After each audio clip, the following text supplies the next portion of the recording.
అతను ప్రభుత్వ పాఠశాలకు ప్రధానోపాధ్యాయుడు. అంటే ఓ స్కూల్ మొత్తం అతడి ఆధ్వర్యంలోనే నడుస్తుంది. టీచర్లు, పిల్లలు అందరికీ అతడే బాస్.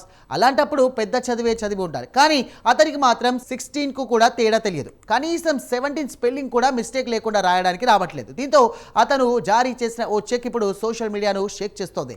ప్రిన్సిపల్కి 6, 7 స్పెల్లింగ్ రాకపోతే విద్యార్థుల పరిస్థితి ఏంటని నెటిజన్లు ఆశ్చర్యపోతున్నారు.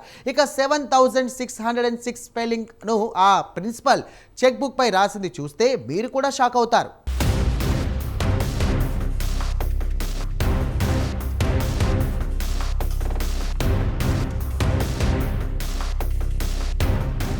హిమాచల్ ప్రదేశ్ రాష్ట్రంలోని ఓ ప్రభుత్వ school principal mid day meals వర్కర్స్కు ఇవ్వాల్సిన నగదుకు సంబంధించి 7,616 రూపాయల చెక్ ఇచ్చాడు. అయితే ఆ చెక్లో నగదు సంబంధించి ఇంగ్లీష్లో అన్ని తప్పులే రాశాడు. దీంతో బ్యాంక్ అధికారులు స్పెల్లింగ్ మిస్టేక్స్ ఉన్నాయంటూ ఆ చెక్కు నగదు మార్చకుండా రిజెక్ట్ చేశారు. అయితే 100,000ల విషయంలో పక్కన పెడితే ఆ గవర్నమెంట్ స్కూల్ ప్రిన్సిపల్కు కనీసం 6, 7 స్పెల్లింగ్ కూడా రాకపోవడం మరీ దారుణం. 7,616ను 7,006 హరేంద్ర 6 రూపీస్ ఓన్లీ అని రాసి శుద్ధ తప్పులే రాశాడు.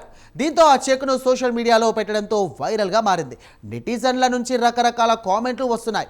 ప్రభుత్వ పాఠశాలల్లో ఇలాంటి మేధావులు ఉన్నారు కాబట్టే తల్లిదండ్రులు తమ పిల్లలను ప్రభుత్వ స్కూళ్లకు పంపేందుకు భయపడుతున్నారని ఓ నెటిజన్ కామెంట్ చేశాడు. రిజర్వేషన్లతో ఉపాధ్యాయ ఉద్యోగాలు ఇస్తే ఇలాగే ఉంటుందని మరో నెటిజన్ మండిపడ్డాడు. సార్ తప్పులేదు, పెన్నే సరిగ్గా రాయలేదని కొందరు నెటిజన్లు ప్రిన్సిపల్ సార్ పై సెటైర్ వేసి కామెంట్లు చేస్తున్నారు.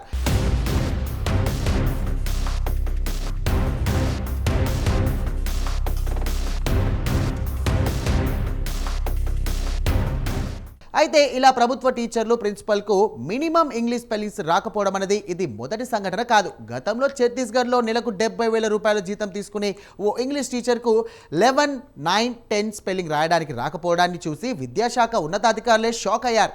5 ఏళ్లుగా విద్యార్థులకు ఇంగ్లీష్ పాఠాలు చెబుతున్న అతనికి 11, 19 అని బోర్డుపై ఇంగ్లీష్లో రాయమంటే ఎవిన్, నింటిన్ అని రాశాడు.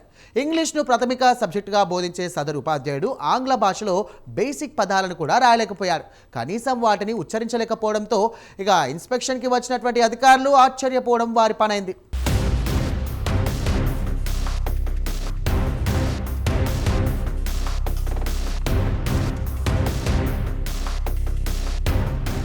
అప్పుడు కూడా అందుకు సంబంధించిన వీడియో దేశవ్యాప్తంగా వైరల్ అయింది. దేశంలో ప్రభుత్వ బడుల్లో విద్య ఎంత నాసిరకంగా ఉందో ఈ ఒక్క వీడియో చూస్తే తెలిసిపోతుందని నెటిజన్లు మండిపడ్డారు.